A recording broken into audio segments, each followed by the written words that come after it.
نام اس کا سلیم تھا مگر اس کے یار دوست اسے شہزادہ سلیم کہتے تھے، غالباً اس لیے کہ اس کے خدو خال مغلئی تھے، خوبصورت تھا، چال ڈھال سے رونق ٹپکتی تھی۔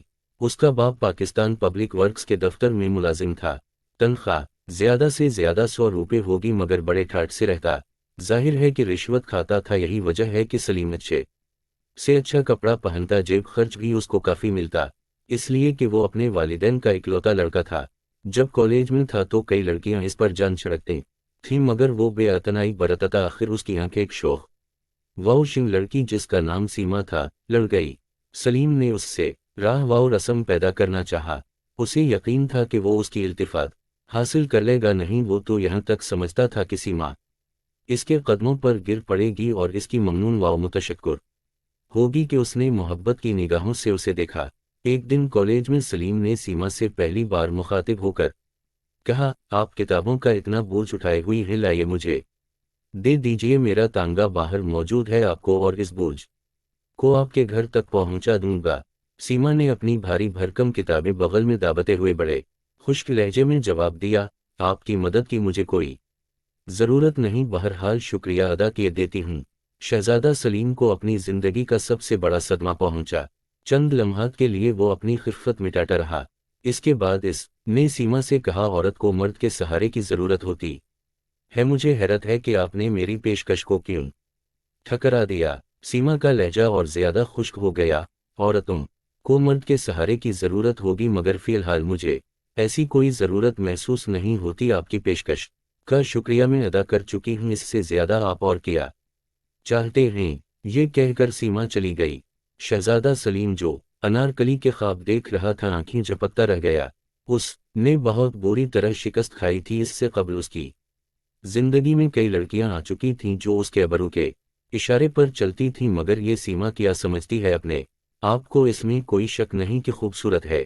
جتنی لڑکیاں میں نے اب تک دیکھی ہیں ان میں سب سے زیادہ حسین ہے، مگر مجھے ٹھکرا دینا یہ بہت بڑی زیادتی ہے، میں ضرور اس سے بدلہ لوں گا چاہے کچھ بھی ہو جائے۔ علامت تملیک، علامت تملیک۔ شہزادہ سلیم نے اس سے بدلہ لینے کی کئی اسکیمیں بنائیں مگر بارآور ثابت نہ ہوئیں۔ اس نے یہاں تک سوچا کہ اس کی ناک کاٹ ڈالے، یہ وہ جرم کر بیٹھتا مگر اسے سیما کے چہرے پر یہ ناک بہت پسند تھی۔ کوئی بڑے سے بڑا مصور بھی ایسی ناک کا تصور نہیں کر سکتا تھا۔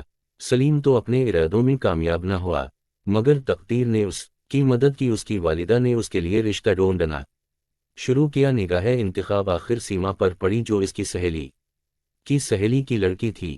بات پکی ہو گئی مگر سلیم نے انکار کر دیا، اس پر اس کے والدین بہت ناراض ہوئے۔ گھر میں 10-12 روز تک ہنگامہ مچا رہا۔ سلیم کے والد ذرا سخت طبیعت کے تھے، انہوں نے اس سے کہا، دیکھو تمہیں ہمارا فیصلہ قبول کرنا ہوگا۔ سلیم ہٹ دھرم تھا، جواب میں یہ کہا، آپ کا فیصلہ کوئی ہائی کورٹ کا فیصلہ نہیں، پھر میں نے کیا جرم کیا ہے جس کا آپ فیصلہ سنا رہے ہیں؟ اس کے والدین کو یہ سن کر طیش آ گیا، تمہارا جرم کہ تم ناخلف ہو، اپنے والدین کا کہنا نہیں مانتے، عدول حکمی کرتے ہو، میں تمہیں آقا کر دوں گا۔ علامت تملیک، علامت تملیک۔ سلیم کا جوش ٹھنڈا ہو گیا، لیکن ابا جان، میری شادی مرضی کے مطابق ہونی چاہیے، بتاؤ تمہاری مرضی کیا ہے؟ اگر آپ ٹھنڈے دل سے سنیں تو میں عرض کروں۔ علامت تملیک، علامت تملیک۔ میرا دل کافی ٹھنڈا ہے، تمہیں جو کچھ کہنا ہے فوراً کہہ ڈالو، میں زیادہ دیر انتظار نہیں کر سکتا۔ سلیم نے رک کے کہا، مجھے ایک لڑکی سے محبت ہے، اس کا باپ گرجا۔ کس لڑکی سے؟ سلیم تھوڑی دیر ہچکچایا، ایک لڑکی ہے، کون ہے وہ؟ کیا نام ہے اس کا؟ سیما میرے ساتھ کالج میں پڑھتی تھی، میاں افتخار الدین کی لڑکی۔ جی ہاں، اس کا نام سیما افتخار ہے، میرا خیال ہے وہی ہے۔ اس کے والد بے تحاشا ہنسنے لگے، خیال کے بچے، تمہاری شادی اسی لڑکی سے قرار پائی ہے کیا وہ تمہیں پسند کرتی ہے؟ سلیم بوکھلا سا گیا، یہ سلسلہ کیسے ہو گیا اس کی سمجھ میں نہیں آتا تھا، کہیں اس کا باپ جھوٹ تو نہیں بول رہا تھا؟ سلیم سے جو سوال کیا گیا تھا اس کا جواب اس کے والد کو نہیں ملا تھا، چنانچہ انہوں نے کڑک کے پوچھا، سلیم مجھے بتاؤ، کیا سیما تمہیں پسند کرتی ہے؟ سلیم نے کہا، جی نہیں، تم نے یہ کیسے جانا؟ اس سے ایک بار میں نے مختصر الفاظ میں محبت کا اظہار کیا، لیکن اس نے مجھے تمہیں درخور اتنا نہ سمجھا۔ علامت تملیک، علامت تملیک۔ جی ہاں، بڑی بے رخی برتی، سلیم کے والد نے اپنے گنجے سر کو تھوڑی دیر کے لیے کھجلایا اور کہا، تو پھر یہ رشتہ نہیں ہونا چاہیے۔ میں تمہاری ماں سے کہتا ہوں کہ وہ لڑکی والوں سے کہہ دے کہ لڑکا رضامند نہیں۔ سلیم ایک دم جذباتی ہو گیا۔ نہیں ابا جان، ایسا نہ کیجیے گا، شادی ہو جائے تو سب ٹھیک ہو جائے گا۔ میں اس سے محبت کرتا ہوں اور کسی کی محبت اکارت نہیں جاتی، لیکن آپ لوگوں کو میرا مطلب ہے سیما کو یہ پتہ نہ لگنے دیجیے کہ اس کا بیاہ مجھ سے ہو رہا ہے، جس سے وہ بے رخی اور بے اعتنائی کا اظہار کر چکی ہے۔ اس کے باپ نے اپنے گنجے سر پر ہاتھ پھیرا۔ میں اس کے متعلق سوچوں گا، یہ کہہ کر وہ چلے گئے۔ انہیں ایک ٹھیکیدار سے رشوت وصول کرنا تھی اپنے بیٹے کی شادی کے اخراجات کے سلسلے میں۔ شہزادہ سلیم جب رات کو پلنگا پر سونے کے لیے لیٹا تو اسے انار کی کلیاں ہی کلیاں نظر آئیں۔ ساری رات وہ ان کے خواب دیکھتا رہا۔ گھوڑے پر سوار باغ میں آیا ہے، شاہانہ لباس پہنے اس تازی سے اتر کر باغ کی ایک روش پر جا رہا ہے۔